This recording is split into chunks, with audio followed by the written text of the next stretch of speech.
Hey guys, let me share my presentation. So today I'm going to tell you a little bit about our service at AccelClub. We started distributing successful Amazon.com sellers into Europe completely at our own cost, no expenses on your end.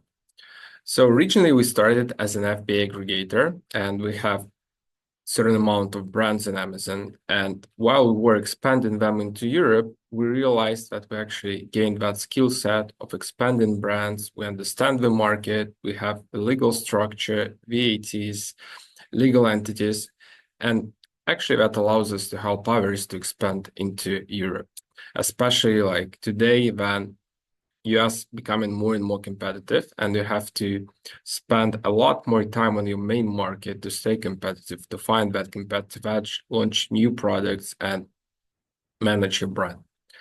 So you can see on the screen, you can contact us through that QR code on our website, LinkedIn, whatever works for you. So today we'll go through the case of Artistry. That's the brand that we expanded into Europe. So they're an arts and crafts brand, doing pretty solid in the US market. Their main products are acrylic paint pans and watercolor paint sets. So you can see that majority of their products are actually like very, very bright, very colorful, and they have around 100 SKUs all over the place. So we went through the catalog of Artistra and through their social media to understand the brand better. Actually, it's a very rare case when Amazon brand has their own successful social media. For Artistry, it was great. I mean, like 300K on Pinterest, also 100,000 on Instagram. They're starting doing a great job on TikTok. So obviously that's not necessary. If you're just an Amazon brand, having great listings, great reviews and ratings, that's more than enough, and we can help you expand. So Artistry on Amazon also is doing great. In art painting kits, they're number one. In paint pen markers, they're somewhere between number one, number three, always, going back and forth, depending on competition. So, and we felt very confident that we can replicate that success in Europe, because whenever you see a successful brand in the US having top 10 positions, we're almost sure that in 80% of cases, you can replicate that success in terms of positions. Obviously, it will be much harder to get the same numbers in terms of the revenues, just because market is 4 times smaller in Europe than in the US. But positions, you can get the same. So what we did, we saw Artistry is a very well-established US brand, so a huge potential in Europe. We analyzed their competition. That was one of the easiest part, because actually European market is much less competitive in these niches than the US one.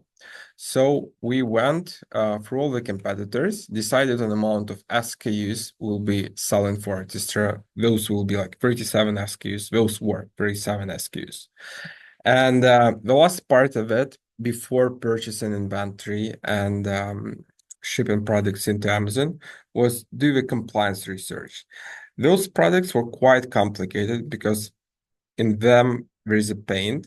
We had to certify almost every ASIN, do compliance, do certificates, do research. So we went for it, made Artistry fully compliant in Europe.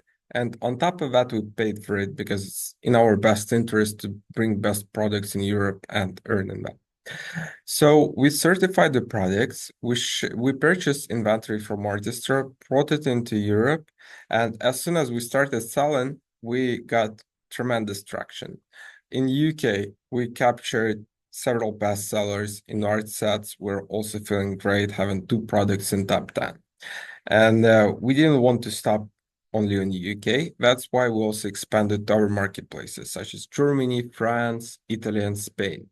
And you can see that in Germany, it's completely the same picture. We're number 2 in drawing pens and art sets. And definitely it's more than achievable to even jump to number 1 position, to number 1 BSR. For Amazon France, situation is kind of the same, also securing number 1 in paint pens and number 3 in watercolor sets. So Artistry is actually a great example of how you can replicate your success from the US into European markets and how we can help you with that. During all of this process, Artistry didn't pay a single penny for that. It was financed all by us. We brought them into Europe. We restocked inventory as needed, and we maintained positions and maintained ranks on European marketplaces. The model is very simple. We don't charge anything upfront. We just run through your storefront, pick the products we think have great chances for success, and then we just place a purchase order and sell these products on Amazon. And you can see that right now, as of 2023 and 2024, actually, Amazon Europe for Artistry is roughly 28% of their sales. And obviously, that number will grow over time because Europe is growing at a faster tempo than the US, just because European Amazon market share of Amazon in Europe is much lower than Amazon in the US. It's much easier to grow in that sense. So right now, Artistry is doing 28% of their US sales in Europe, and we're not stopping in it. Definitely going to bring more SKUs, and definitely interested in that brand success in Europe. So guys, if you want to have a call just to speak about your brand, evaluate the potential in Europe, and us potentially becoming your distributor, feel free to scan the QR code or reach out in any way you want. My email is klim.sotnikov@accelclub.com. Feel free to message me. We can jump on a call anytime and speak. Thank you, guys. So I'm Chad Rubin. Hi, nice to meet everybody. If you don't know me, I've been in the space for about 20 years. I started and co-founded the Prosper Show, which we sold in 2018. Started a company called Stubana. We sold that in 21. Uh, so I know this industry very well, and I started Profasee out of my own pain of running my own e-commerce business and trying to optimize the right price. So what you're looking at right now on the page is really the fact that like a lot of people on Amazon focus on PPC, and I love acquisition, don't get me wrong. And PPC is crucial, but the same emphasis isn't placed on pricing.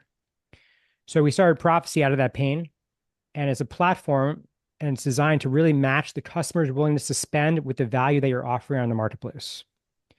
So we're matching demand, and the way that we're doing that really is through AI using machine learning models. Now you say that in the because AI is sort of thrown around right now, we built real models that automatically get better and smarter over time.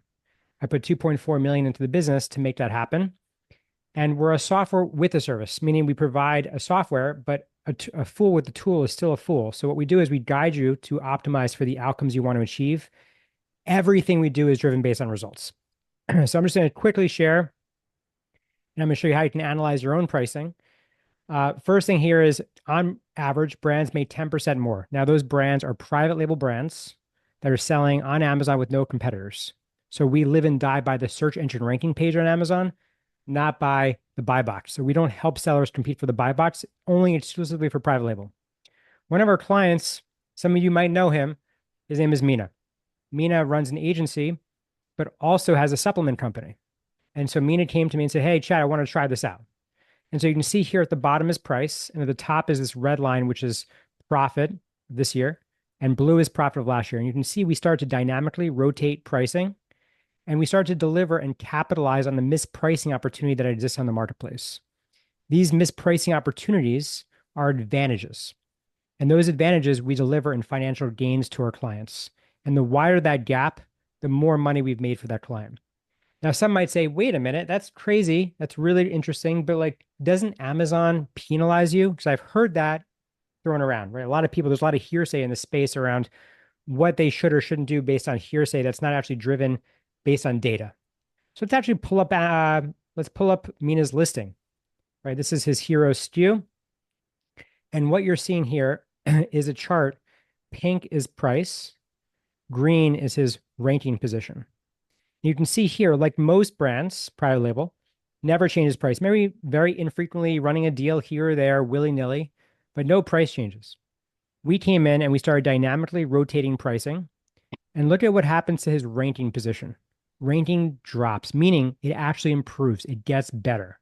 And this opportunity that we capitalized on, and where our model started to even explore higher pricing, still maintaining rank, is our specialty. So this was a 7-figure profit gap where Mina literally gave me a shout out most recently when we had a call together that like our software paid for his wedding. I can't make this stuff up. And so you can see here, this gap and this opportunity is one that we definitely deliver to Mina. Now, if you're interested and you want to really understand your own pricing, I wanted to share a cool example. So for those that are listening that are using ChatGPT or Claude, you can use either one. But what you can do is you can take a screenshot of your own results. So let's just say I take a screenshot of the results here and I load it up in Claude. Super interesting, right? You take a screenshot and I have a prompt that I've developed where essentially it's telling Claude to help me interpret this pricing graph. And the job here is to be a data analysis expert with godlike reasoning skills, with serious data science technical knowledge. And I have it break down this chart, and this is really how I can look at other people's ASINs online, and you can look at your own to understand how much money are you leaving on the table with price. And this is just one SKU. This is definitely a SKU, just an example of someone I was just having a conversation with, where there's massive opportunity, where it breaks down, for example, price elasticity. So in this case, it's a highly elastic product, which means a small change in price can lead to a change in demand. And that change in demand can actually lead to a change in your profit, a massive increase in profit. So essentially, it's calculating how much money they're leaving on the table, and assuming margins. Of course, this is just assumptions, but you can put your own assumptions in there and it can spit out even better results. So this is what I wanted to share with everybody today. I'm going to certainly leave it open to questions, but there is no shortage of companies on Amazon that are leaving a lot of money on the table. This is another OG in the Amazon space. This is Mike Jackness with Ecom Crew. In fact, he came to us right before. He was like, hey, I'm going to sell my business. And can you help me increase EBITDA? And of course, those that are listening understand that if your EBITDA increases, your enterprise value are going to increase simultaneously. So if you increase your profit by $1,400, that translates to an additional $68,000 of enterprise value for a higher valuation of your business. And so in the same way, right, we took on his business and we had 6 months to do it, but it was in the off season. So we started lowering price to drive higher volume, a better BSR ranking. And then in the in season, started to increase pricing. And you can see again the mispricing opportunity that we capitalized on, right? The inefficiency in the marketplace. Because customers on Amazon are making inefficient decisions, your competitors are making inefficient decisions, and those inefficiencies are opportunities for us to capitalize on. So, how do we do it? Real quick. We essentially ingest all your data into our model. We train our model around your competition, around their price, around their revenue, around their velocity, around their BSR, around your own conversion rate and your own patterns that we uncover. We ingest in billions of lines of code to make this happen, to understand really correlations that are invisible to the eye, trends, patterns, et cetera, uncovering opportunities. And then we price test to uncover those opportunities further. So we price test and train the model to identify and build a better foundation so that we can optimize and deliver you that money. And our job really is to deliver you results. And if we don't deliver you results, we're not doing our job. So we implement your price changes, we rinse and repeat, and we identify and reveal these opportunities. And we really take advantage of the difference between the value of your product and the price that's on the marketplace to capitalize on this imbalance. And you believe it or not, the smallest pricing inefficiencies can be a massive, massive source of profit. So I'm going to yield my time, but I hope someone got a nugget or two out of this presentation. I'm around to kick it afterwards if there's any questions, and thank you for having me. Chad, I have a personal question. Like, if you're dealing with borderline product, like say $9.99, and 1 cent up means increase in FBA fees, how do you work with that? So our model actually consumes all the FBA fees. So we pull in long-term storage fees, we pull in all the Amazon fees. Now, for example, there is a threshold on Amazon where if you price your product under $9.99, it has different fees than, say, a $12.99 product, for example. We actually have dead zones in the platform that allow us to price accordingly so that we're maximizing based on either the under $9.99 or above $12 price point. Cool, thanks. For sure. Okay, so I guess it's my turn now. Let me share screen. So here we go. So I'm going to be talking about something very different, which is sourcing. There we go. Okay, so I'm going to be talking about profitability in terms of sourcing. And I'm sure a lot of you have already heard this, that you actually make money in the sourcing, not really the selling. So I'm going to be giving you some specific tips on how you can increase profitability when you're sourcing from India. And of course, I mean, China is the main production hub and the most important country from where everybody's sourcing their products. But given the overall situation in the world these days, and especially with Trump coming in to power, I think it's important for everybody to diversify their sourcing and look for alternatives, because you just don't know what's going to happen next, right? So there's a lot of unpredictability. Quick introduction. So I've been working in the Asia sourcing industry for over 20 years. Visited hundreds of factories in China, India, also Vietnam and Turkey. Worked with importers, manufacturers across the region. I produced a lot of manufacturing research reports in China. I work for global sources, and currently I'm the co-founder of India Sourcing Network, where we help global importers source products from India, and also India Sourcing Trip. And we've also recently started sourcing products in Vietnam and Turkey. Okay, so number one, now, assuming that you do want to diversify outside of China, and you do understand the importance of that, one of the most important things to keep in mind is that when you are sourcing from India, come to India for the products that India specializes in. Now, all of the alternative markets, whether it's Vietnam, India, Mexico, Turkey, they specialize in certain specific products. So whereas China makes anything and everything, all of the other countries have, certain specialties. So it's really important to understand what India's strengths are. And India really specializes in a lot of, natural materials. So there are a lot of handmade products that are made from wood, metal, leather, ceramic, glass.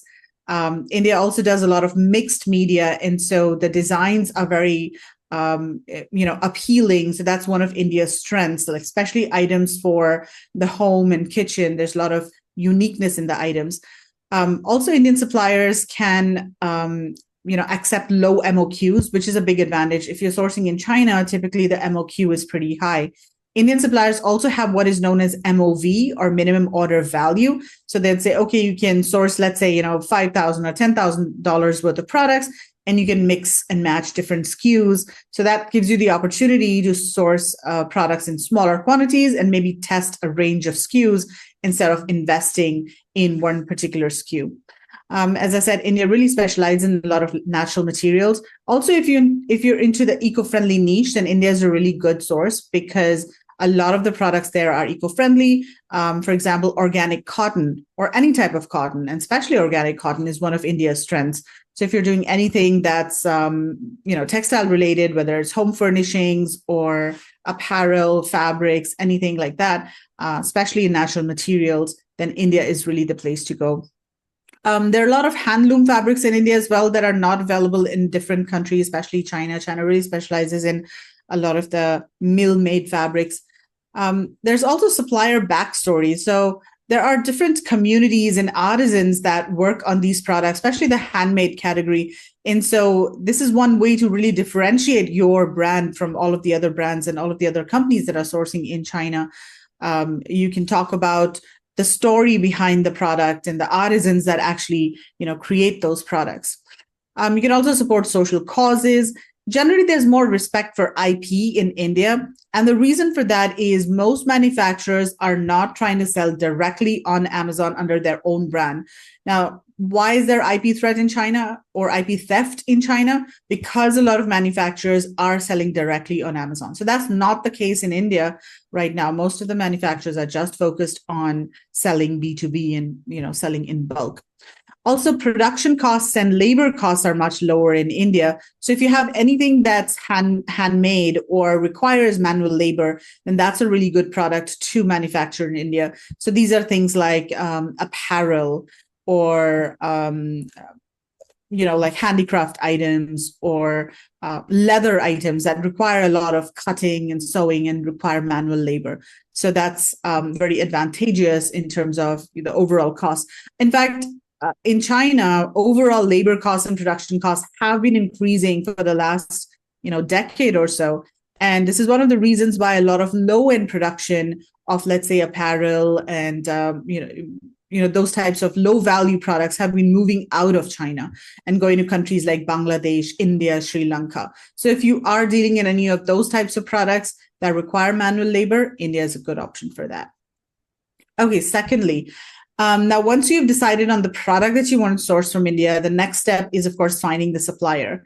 So in India, what you need to do is really try to understand what the supplier's capabilities are and what they specialize in. Because a lot of times what happens is suppliers make some products in-house and then they offer a range of products which they outsource to other factories. So this is something that you have to try and understand by asking questions and maybe visiting the factory and trying to get a sense of what exactly they specialize in, what types of equipment do they have, what kind of buyers do they cater to, and what products do they outsource. So that is really important, because if a supplier does not specialize in a particular product, then they don't have control over the raw materials, the supply chain, and there could be quality issues, of course, because their staff does not really specialize in that product and it's outsourced.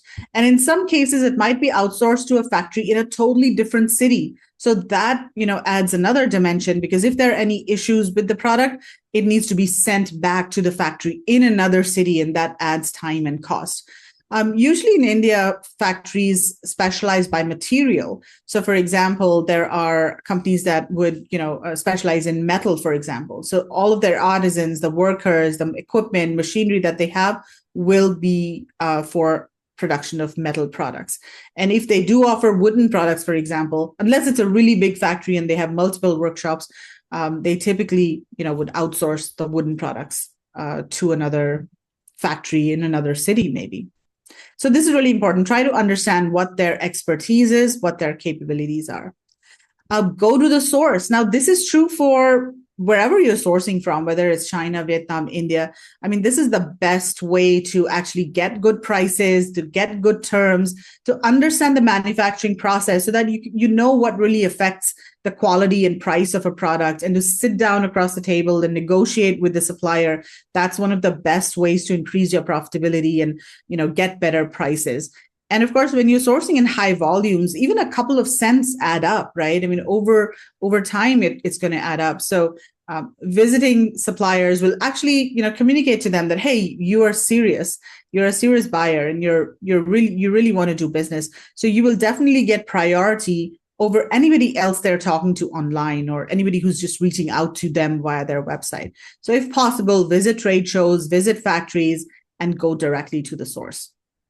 Okay, number 4, now source from the correct production hub. Now, in China, if you're familiar with China, there are different production hubs for different types of products. The same with India. India is a big country, and there are different production hubs, and it's important for you to source your product from the correct production hub. And as I said, each production hub really specializes in different materials. So this is a map over here that shows some of the key products that India manufactures.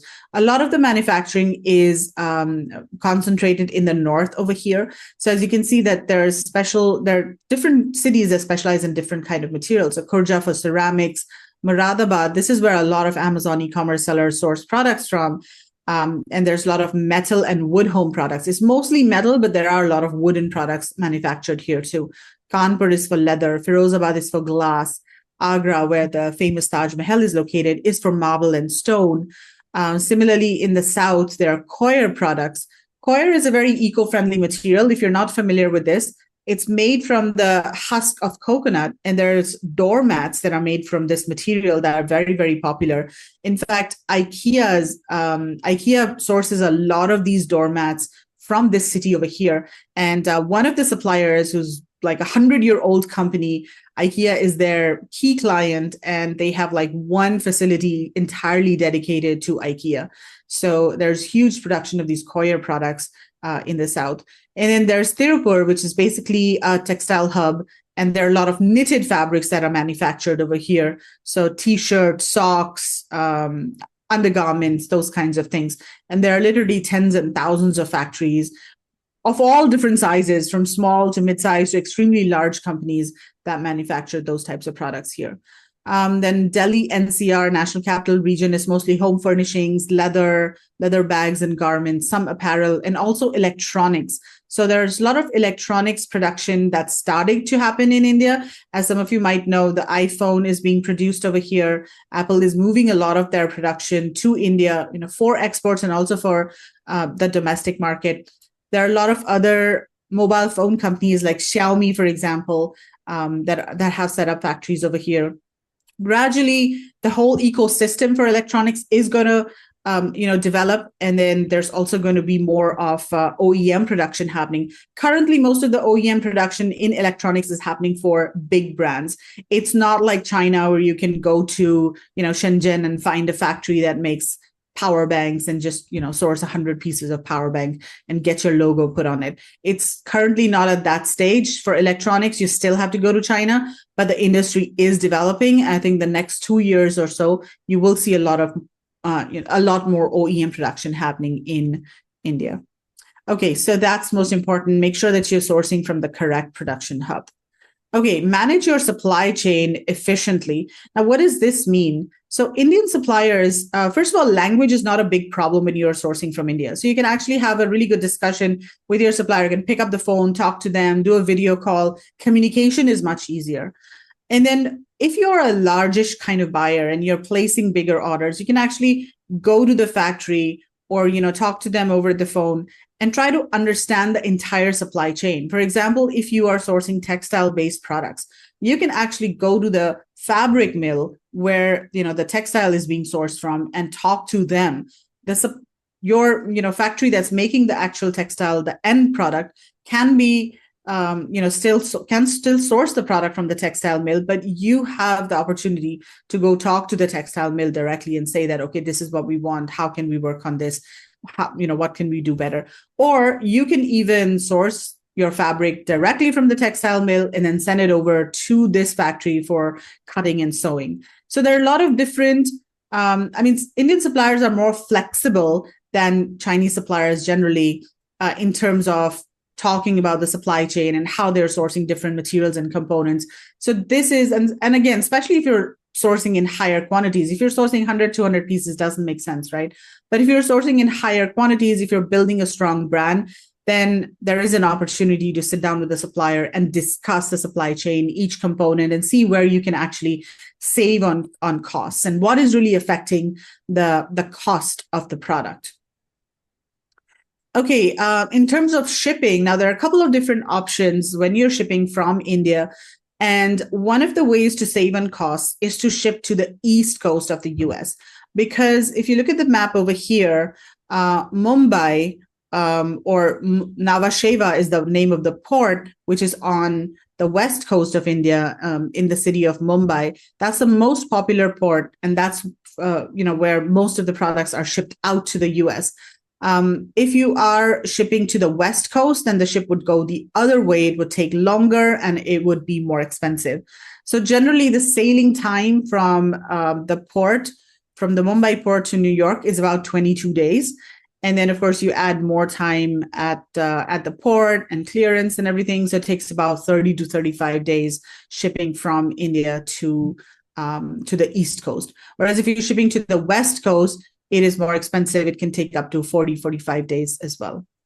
Another thing to keep in mind is check the distance of the factory from the port and just account for that time as well. As I showed you in the previous map, most of the production happens in the north, whereas the port is in the west.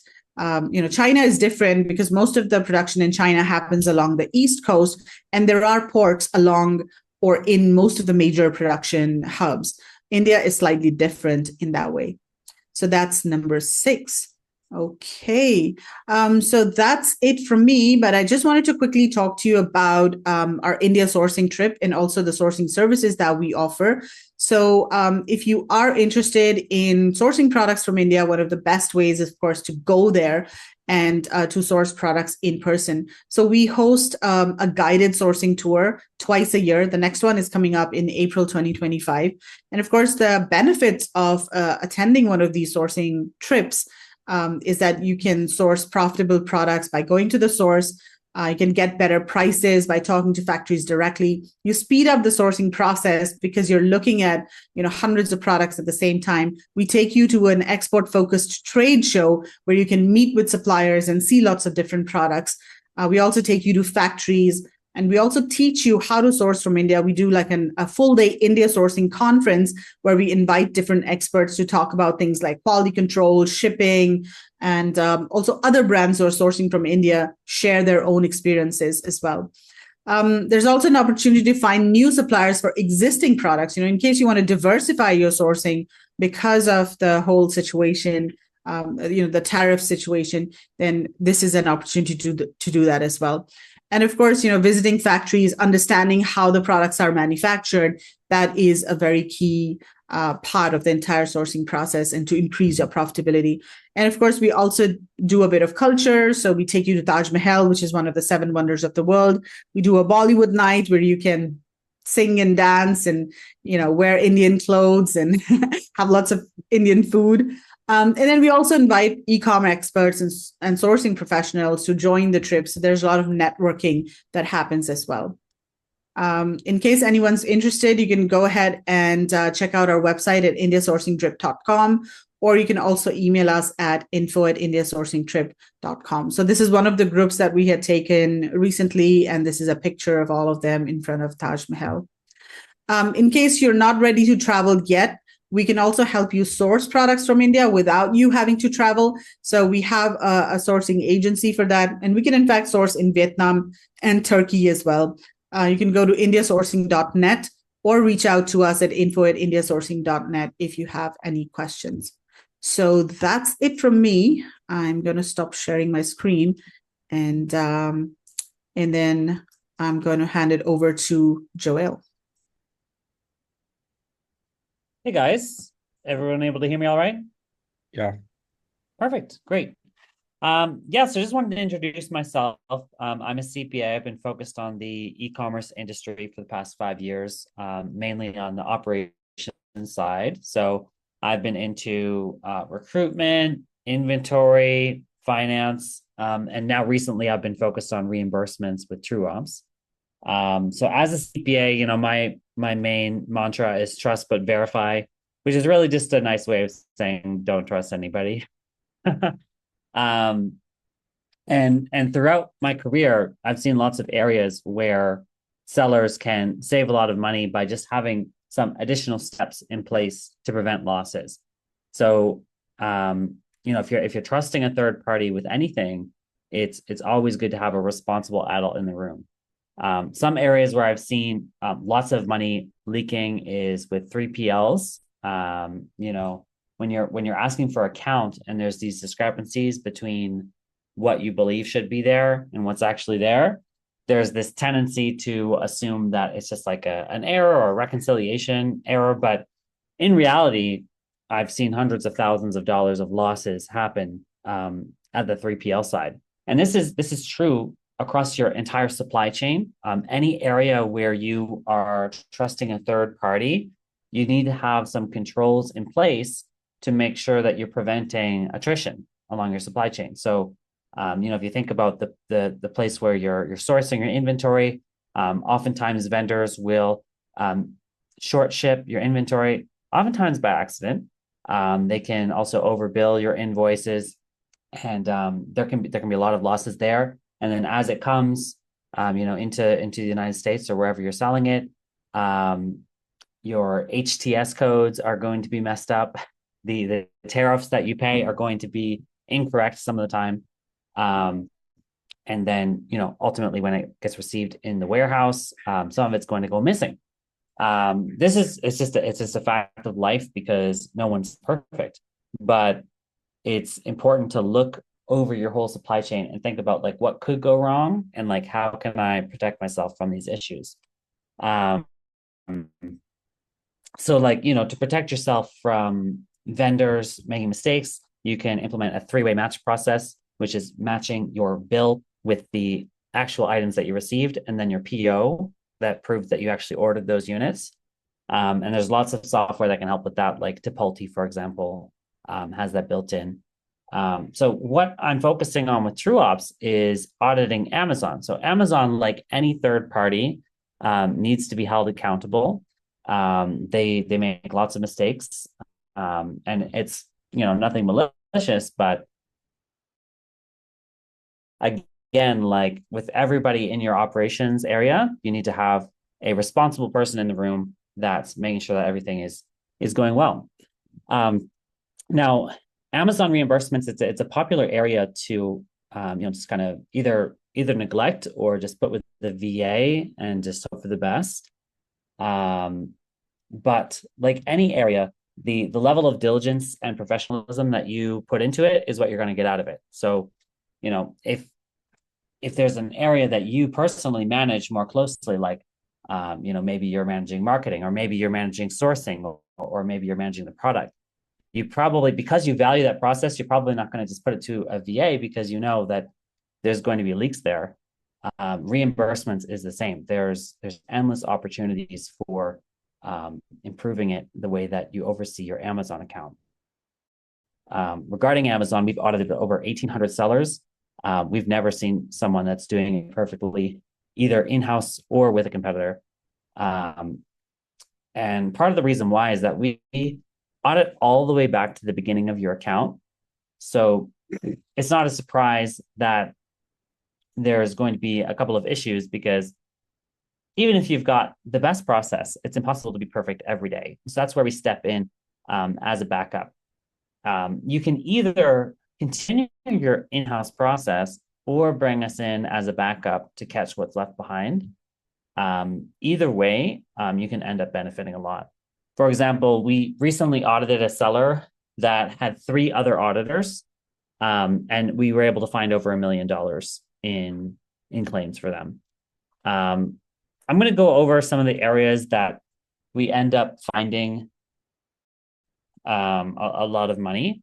I'm not going to go into detail about how to do lost and damaged warehouse. There's a lot of content out there about how to do your own claims. But I'm going to explain where some of this money can leak. And you can either implement that into your own in-house process, or you can bring in a third party like us to come in and make sure things that are going well. So I'll start with lost and bound. So one thing that I wanted to clarify is shipments are unaffected by Amazon's recent policy change. On November 1st, they committed to proactively reimbursing sellers more often in a number of claim categories, including lost and damaged warehouse, customer returns, etc. And we found from running the numbers that they are doing an okay job at that. So far, they're leaving money behind maybe like 30% of the time. It's still worth checking to make sure that you're getting that 100%, but they are doing a good job with that. But your shipments are still unaffected by this, and shipments is one of the largest areas for improvement. Most sellers are seeing 1 to 3% of their revenue in Amazon reimbursements, and it's really just random chance. Like, we have seen as high as 35% of revenue in Amazon reimbursements, if you can believe it. If a large enough shipment, a valuable enough shipment goes missing, that's the opportunity. So it's hard to know without taking a look. But regarding lost and bound, one of the reasons why it's very, very difficult and potentially humanly impossible to stay on top of this area as diligently as it's needed is that even after a shipment is closed and is fully reconciled by Amazon, they can allocate units away from that shipment. So we've seen shipments that Amazon has classified as counted and confirmed, but they are negative 150 units. how the heck can you have a shipment that's negative 150 units? It's like antimatter, right? This happens when Amazon is allocating units from one shipment to reconcile another. So, say if shipment 1 is missing 100 units, they'll say, oh, that's just from shipment 2. So they'll take the 100 units from shipment 2, put it to shipment 1, but now shipment 2 is not reconciled. So unless you are reviewing every shipment every day, you can't catch those errors. And Amazon could theoretically allocate units away from a shipment right before the 9-month deadline, and you're out the money. So one thing that TrueOps does is we are auditing daily and reviewing those shipments that get put out of whack. If you want to do it in-house, that's something that you'll need to consider doing as well, just going through every shipment, not having this kind of one-off spray and pray approach that we see where you go through once and you file, but going through and revisiting those ones that you've already filed to see how those contents have changed, because they do change, and it can amount to a lot. Another area is reviewing cases that are currently pending Amazon action. So one issue that we see often when people try to do this in-house, or they're using a competing audit company that does a lot of offshoring, is they will file the case and then they will say, okay, job's done. But the problem is a lot of the cases that you file are just going to get missed by Amazon. They will never respond, or if they do respond, it's just a boilerplate template. So knowing when cases are stuck in progress can mean the difference between winning a case or having it open for years. We've reviewed accounts where a major competitor has raised a case. Following up on this, want to make sure that this gets reimbursed. They've been following up for 3 years, and what are the odds that that's going to get reimbursed? Very low. So one thing that you can do if you're trying to do this in-house is go into your cases area, just check on the ones that are pending Amazon action and see how long they've been sitting there. It's important to know when to pick up the phone, when to do a chat escalation to bring these claims home. So that's a couple of areas that can be improved. One thing to keep in mind is with any process, you need to have the one that's doing the process, but then someone that's checking that process is happening. And it might seem excessive for just one small area of your business, but again, we've seen shipments go missing that are worth hundreds of thousands of dollars, and maybe they filed a claim for it and it just ended up getting stuck in an Amazon loop, or they filed a claim and then Amazon reimbursed them, but they didn't reimburse the right value. All of these things need to be checked continuously. And we do check, and we go back all the way to the beginning of the account to make sure that everything is in order. So yeah, that's just a few points in terms of how to manage your cases in-house a little bit better. Another area that often gets missed is items that get lost in transit between fulfillment centers. So these aren't shipments, but these are inter-Amazon shipments. In order to find these, you have to go to your warehouse transfers area and download that report and look for cases where units were transferred out and then never got transferred back in. These cases are very difficult, but they can be won. But it's a very time-consuming analysis to basically summarize all of those transfers in and out and make sure that they don't go to a negative. That's another area that often gets missed. Yeah, and so in terms of the reimbursements area, I would say the same thing about 3PLs, vendors, etc. You shouldn't be trusting a single third party with anything. Second opinions are solid gold. We've seen sellers that have overpaid commissions in the tens of thousands due to unfriendly seller policies. With TrueOps, you will get your commissions reversed anytime that the reimbursement gets reversed. And that's the way that it works for many audit companies. But there are some that have an exception to that, where, you know, if you get a credit back in your inventory, you don't get that reversal credit. And that can end up costing sellers tens of thousands in additional commissions. So getting someone to come in and give a second opinion can be really valuable there as well. You know, we can find cases that have been dropped, or cases where commissions have been overpaid, etc. It's always good to have a second opinion. And with TrueOps, we only charge a 10% commission based on success. So, you know, worst case scenario, you check things out with us and we don't find anything, and you've got that peace of mind that everything is in order. But, you know, if you're a material seller, that would be the first time that we've seen that. So yeah.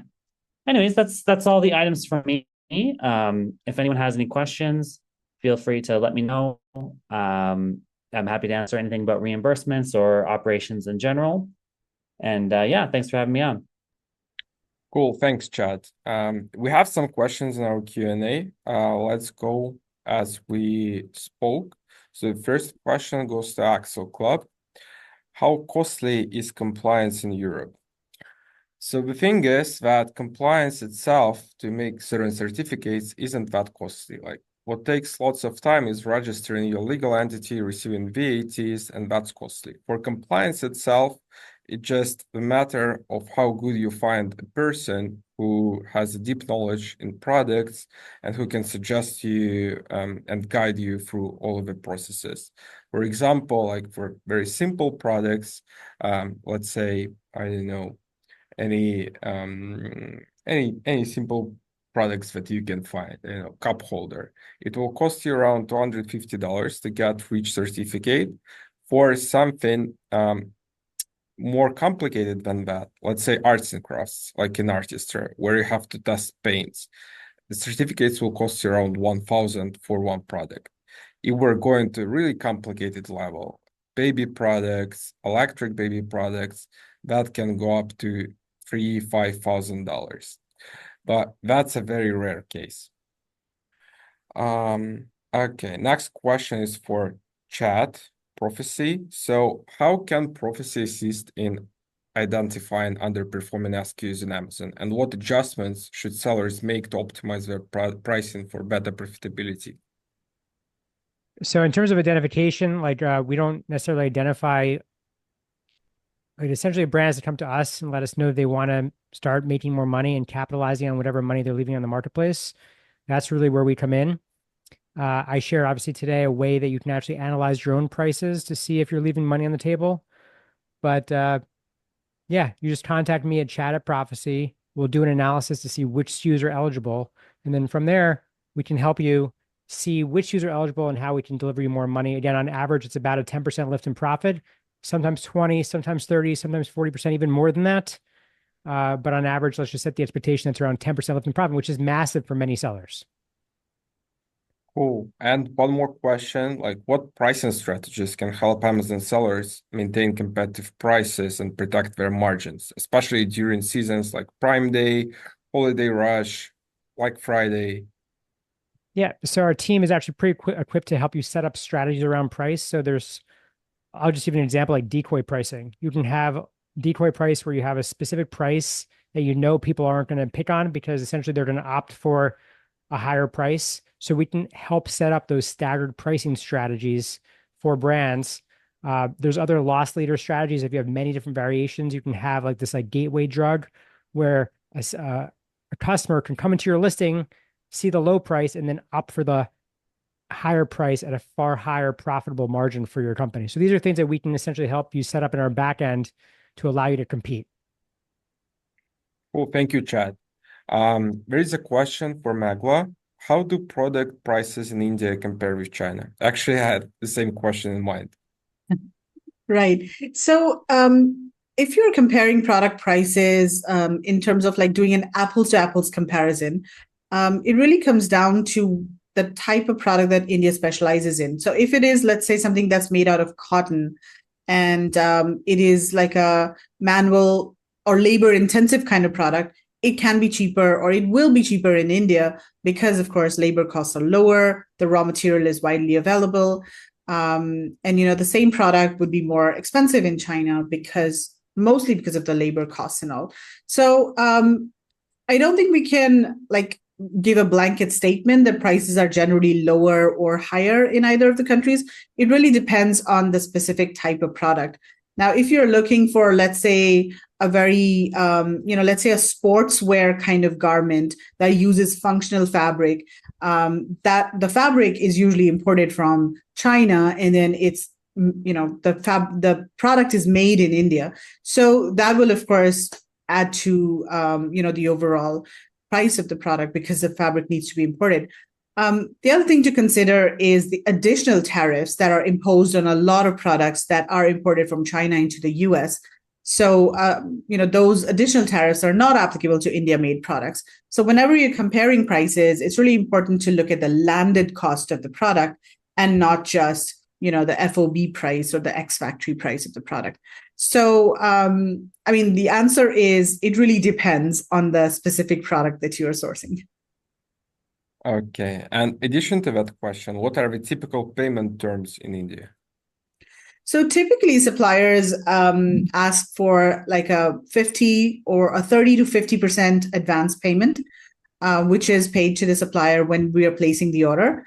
And then the balance is usually paid when a pre-shipment inspection is done and when the goods are ready to leave the factory. Or it can also be done when the supplier presents a bill of lading to the buyer. So it's actually very similar to how it is done in China. So it's usually 30-70. And once you start developing a relationship with a supplier, and once you've placed multiple orders and there's trust that has been built up, you can also get good terms, and you can get credit from suppliers too. And, you can do your payments in 30 to 60 days. So that is a benefit as well. And again, it really helps to go visit the factory to show your seriousness as a buyer and your commitment to the factory as well, for the factory to be able to do that.